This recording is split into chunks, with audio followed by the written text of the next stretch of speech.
Dance सिखाने के दौरान डांस टीचर गलत हरकतें करता था, गलत ढंग से छूता था, उनकी वीडियोस बनाता था, उसके बाद धमकी देता था, वहां सीखने आने वाली लड़कियों को डराता था और उसके आधार पर दुष्कर्म किया करता था और कहता था कि अगर किसी को इसके बारे में बताया तो वीडियो वायरल कर देगा और सारी लड़कियां बदनाम हो जाएंगी। स्क्रीन पर आप उस दरिंदे की तस्वीर देख रहे होंगे। उत्तर प्रदेश के कानपुर में एक डांस एकेडमी में डांस टीचर हिमांशु सोनी 3 किशोरियों को डांस सिखाता था। R1 डांस एकेडमी नाम की यह एकेडमी चलती थी। पुलिस ने सबसे पहले मामला साइबर ठगी के तहत दर्ज किया। पुलिस को लगा कि लोगों को वो बेवकूफ बना के पैसे ठग रहा है, लेकिन बाद में जब पुलिस ने यह खुलासा किया तो आंखें फटी रह गईं। पुलिस ने बताया कि हिमांशु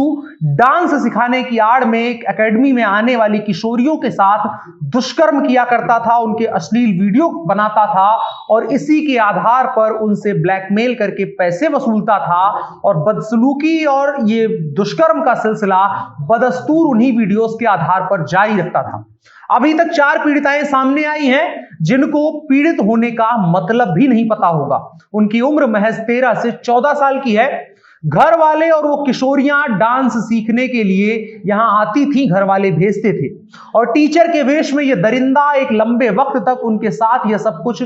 करता रहा और अब जब उसको पुलिस ने गिरफ्तार करके जेल भेज दिया है और 4 पीड़िताएं अभी तक सामने आ चुकी हैं, जिनमें से एक पीड़िता बालिग है और 3 किशोरियां हैं जिनकी उम्र 12 से 14 साल के बीच में है। अब सोचिए कि हमारे समाज में कैसे दरिंदे घूम रहे हैं। उन तीनों बच्चियों ने पुलिस को बताया कि हिमांशु नाम का यह टीचर जब डांस सिखाता था तो गलत ढंग से उन्हें छूता था, लेकिन शुरू में उनको लगा कि वो जानबूझ करके ऐसा नहीं कर रहा है, इसलिए उन्होंने कुछ नहीं बोला। लेकिन बाद में उसी हिमांशु नाम के टीचर ने उनको वीडियोस दिखाने शुरू किए जिसमें उसने उनको गलत ढंग से छुआ था और उसी के जरिए उनको बदनामी का डर दिखाया, उनको डराया धमकाया और उनके साथ उन्हीं वीडियोस को वायरल कर देने की धमकी देकर के दुष्कर्म किया और उसके बाद उस दुष्कर्म की भी वीडियो बनाई और उसके बाद उन सभी वीडियो को वायरल कर देने की धमकी के आधार पर एक लंबे वक्त तक उनके साथ दुष्कर्म और प्रताड़ना का दौर चलाता रहा।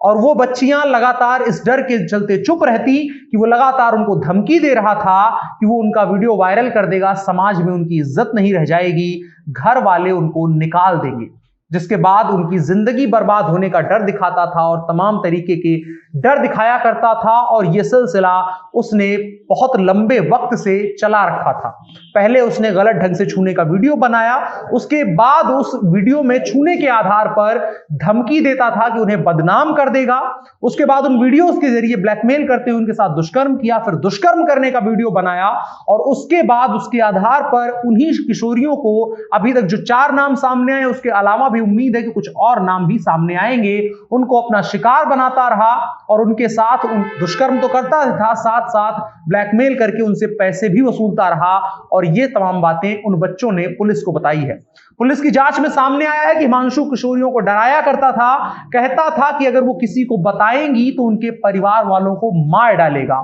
इसीलिए खामोश रहो। अगर किसी को कुछ बताया तो उसका खामियाजा सिर्फ वो बच्चियां नहीं बल्कि उनके परिवार वाले भी भुगतेंगे। उधर जब पुलिस को हिमांशु की करतूत के बारे में पता चला तब पीड़ित परिवारों से संपर्क किया गया, लेकिन शुरू में बदनामी के डर से वो लोग पुलिस से भी अनुरोध कर रहे थे कि उस टीचर पर कोई भी कार्यवाही ना किया जाए, समाज में उनकी बदनामी होगी। लेकिन इंस्पेक्टर गोविंद नगर के रोहित तिवारी ने उनको समझा बुझाकर कार्यवाही के लिए राजी किया और आखिर में उसको गिरफ्तार किया, पूछताछ हुई और उसके बाद सबूतों के आधार पर उसको जेल भेज दिया गया है। सोचने वाली बात है और ये जागरूक रहने वाली बात है कि अपने आसपास ऐसे लोगों पर नजर बना के रखें और किसी भी चीज को लेकर के, खास करके अपने बच्चों बच्चियों को अगर कहीं कुछ पढ़ने लिखने सीखने सिखाने भेज रहे हैं तो उस जगह के बारे में भी इस चीज को अपनी नजर में बना कर रखें कि क्या कुछ वहां हो रहा है उनके साथ और उनके बारे में खास जानकारी हमेशा अपने पास रखें, क्योंकि बच्चों को खास तरीके से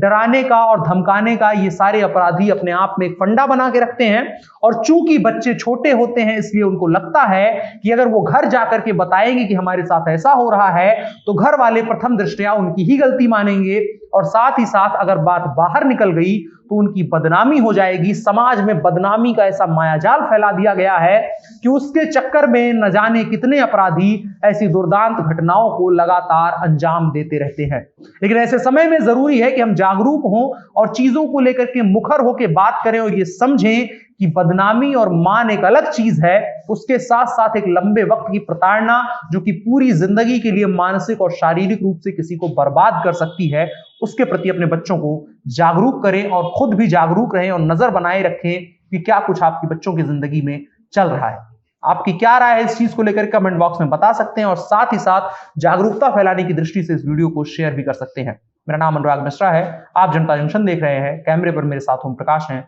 शुक्रिया।